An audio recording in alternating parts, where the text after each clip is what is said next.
So today we are here interviewing James Crawley from JCM Talent Advisors and looking forward to hearing a bit about his business growth and what his plans are for the future. Hello James. Good morning. How are you doing? Very good. Good. Thanks for coming along today. Pleasure. Great to have you here. So we want to talk to start off with a bit about your journey, if we can. Perhaps more of a synopsis, but we know you started back in the Navy. Many years ago now. Yeah. So started driving submarines for a living. Enjoyed that thoroughly, but decided I had to grow up at some point and get a real job. So ended up falling into the world of executive search as a researcher. Okay. So I did that for a number of years, and as that career developed, I realised that clients were relying on me more and more for advice, as opposed to actual individuals or individual searches. Okay. So I developed the consultancy side, and then when I launched JCM, I focused the whole business around talent, because we'd learned over the years an awful lot about employers, employer branding, what attracts individuals to employers. Yeah. And we were able to then package that up and help companies develop their own employer brands. Brilliant. It's really interesting. So how long has that journey gone on for? What's that? 20 years to date, and still learning every day. And still learning. So where does JCM sit now compared to the big business that you grew before? So we're a very boutique business now, much smaller, but we get a lot more fulfillment out of that, because we work with clients where we can really pull a lever and see an almost immediate change in that business. Right. So we really focus on businesses up to say 1,000 people, Yeah. where change can be effected very quickly, and we can make a real impact. So I was going to say, so it's much more about the impact that you can have with that business. Demonstrable results is what we like to see. So we don't take clients on unless we think we can really move the journey for them along very quickly, and they can see pretty quick results. Brilliant. Cool. So to do something for that long, you must enjoy what you do. Tell me a bit about what is the passion that drives you? I love it. I absolutely love it, because it's dealing with people all day, which is what I love to do.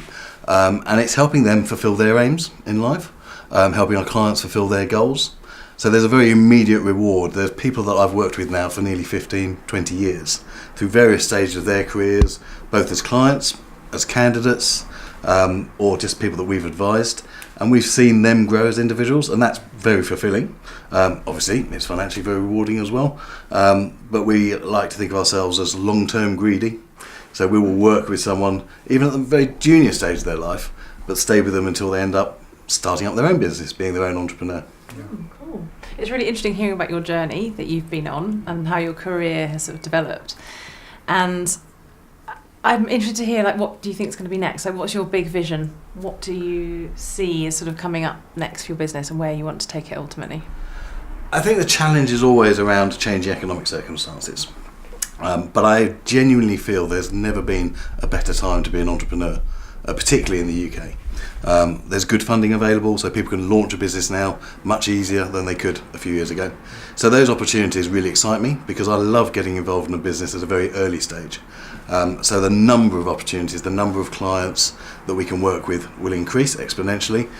There's a big change in generational attitudes to how to work these days. So whereas before people were much more money motivated, these days people will genuinely make decisions based on their passion for a subject, a company, the company's ethics. Yeah. So getting that message across to clients, showing them the science, the evidence to back that up, that's what really gets me out of bed in the morning. And that creates the opportunities for us to grow as an advisory business. Yeah, interesting. And do you think that's what's changed? It was actually interesting. Going to be my next question was around what has changed in your industry, and do you think that's one of the big shifts is in terms of what the talent are actually looking for?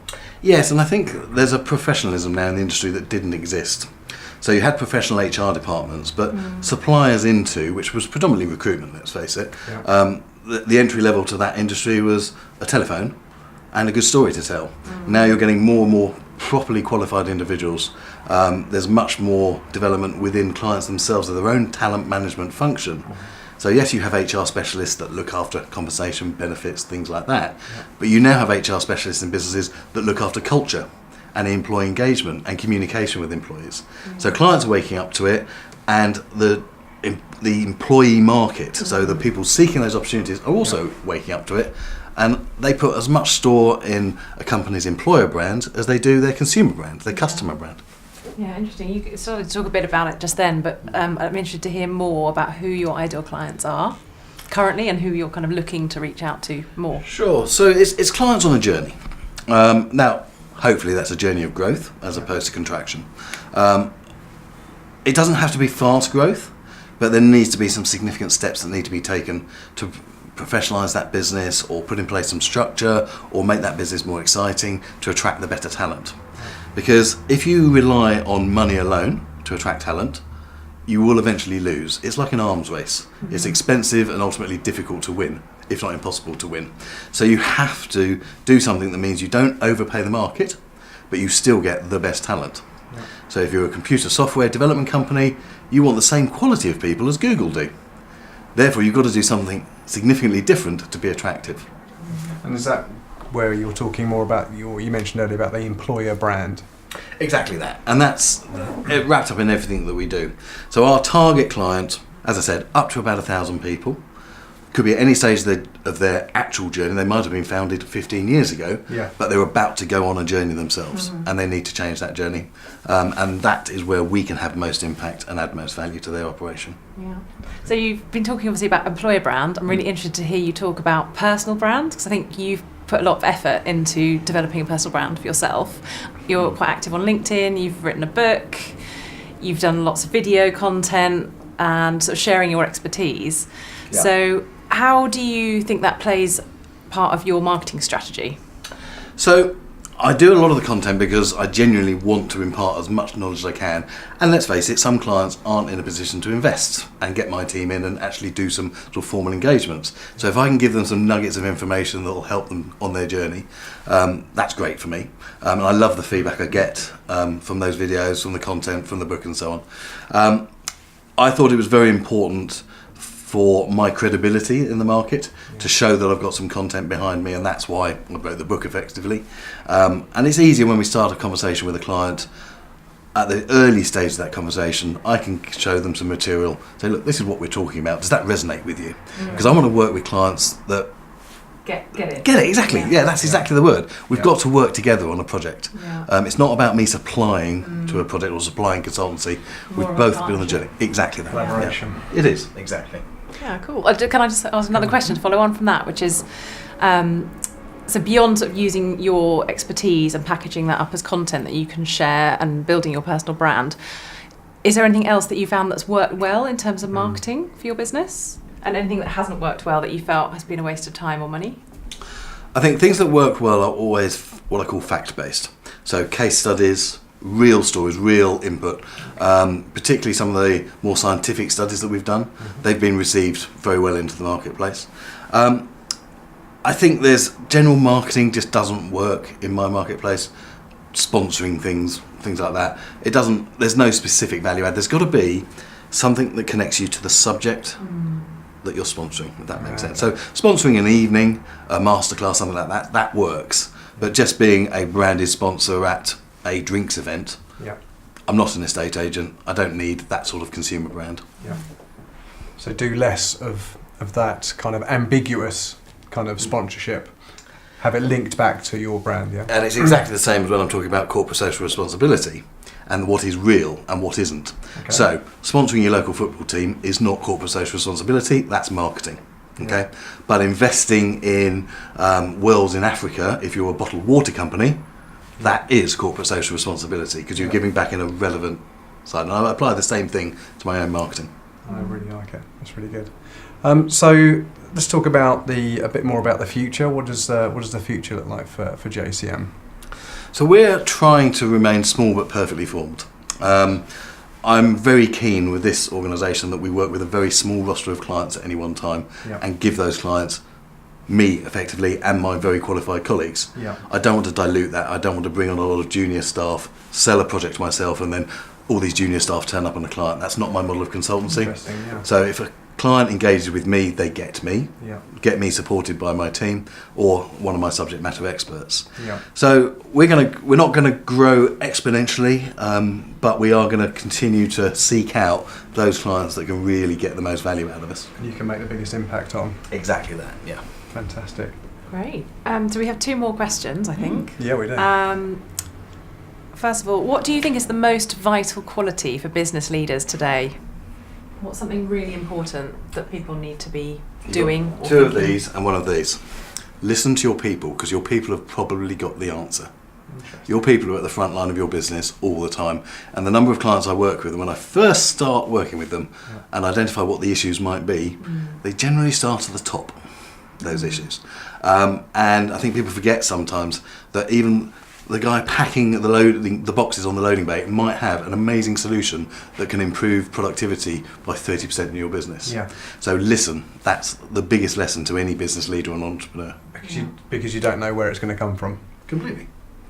So you need to be open, always be open to those. Absolutely, and I can give you a valid example. It wasn't my examples. I saw it on a program recently in a factory. It was a sausage factory, and someone managed to double the packing speed of the line because he invented a flap that literally shifted sausages from one side to the other, so they could have people lined up on both sides of the packing line. Right. So simple. Simple solution from probably the lowest paid employee in the entire organisation. Yeah. That reminds me of that swan vest of Matchbox story. Have you heard that one? No. I'm going off topic now. But yeah, you know how you got the striking things on the side? Apparently, it might be an urban myth, but somebody who owned that business said, if anyone in the team has a suggestion about how we can either cut costs or increase revenue, let me know. Mm-hmm. And some lowly person came up and said, I know how we can... What was it? No, they used to have 2 strips and now you have 1. Yeah. They were like, we can halve the cost of the production of this box. Just have a strip on one side. That's a bit like the Colgate story. They improved profitability by opening the hole at 30% on the tube of toothpaste, because you still do a line of toothpaste. Yeah. Similar sort of scenario. Exactly. Yeah. Yeah, and our kind of last question is, what advice would you give to other business owners out there? Is there a kind of over your years and having built that really big business, having built a boutique business, what's a nugget for other business owners out there? There is a wealth of expertise available in your local business community. So whilst there are professionals like myself who obviously you'd need to engage on a permanent basis, there are also all sorts of opportunities to network and learn from other business leaders, people that have been on that journey. There are business masterminds, there are networking events. So you can overdo that, you can spend a lot of time going and meeting the same people all the time, but you should absolutely dip into that, because you'll be surprised at the businesses that you don't even know about that exist just around the corner. And you have no idea of their journey until you get to talk to them. So look for those free sources of advice. It costs some time, but you'll probably avoid making a load of mistakes. So engaging with other business owners in your area. So it goes back to that listening again. That it is quality. Absolutely that. And collaboration. That's it. Fantastic. Awesome. So before we finish, if anyone wants to get in touch with you or find out more, what should they do? Sure. So we've got our company website, of course, which is jcmadvisors.com, and that's got all the group businesses on it, and we publish all of our content on there. If you looked at my LinkedIn profile under James Crawley, you'll see all my articles and posts and blogs there. Feel free to reach out to me, and if we can help, we'd be delighted to. And your book is on Amazon? Book is on Amazon in both Kindle and paperback format. That's Refuel. That's Refuel Your Employer Brand. And there is the previous version of that, Fuel Your Employer Brand, which is an Audible book, if people like that, which is very heavily geared towards process. Yeah. Refuel is more broader in terms of the overall employer brand experience. Fantastic. Great, thank you so much. Yeah, My thanks for pleasure. joining us today, James. Nice to talk to you. Cheers.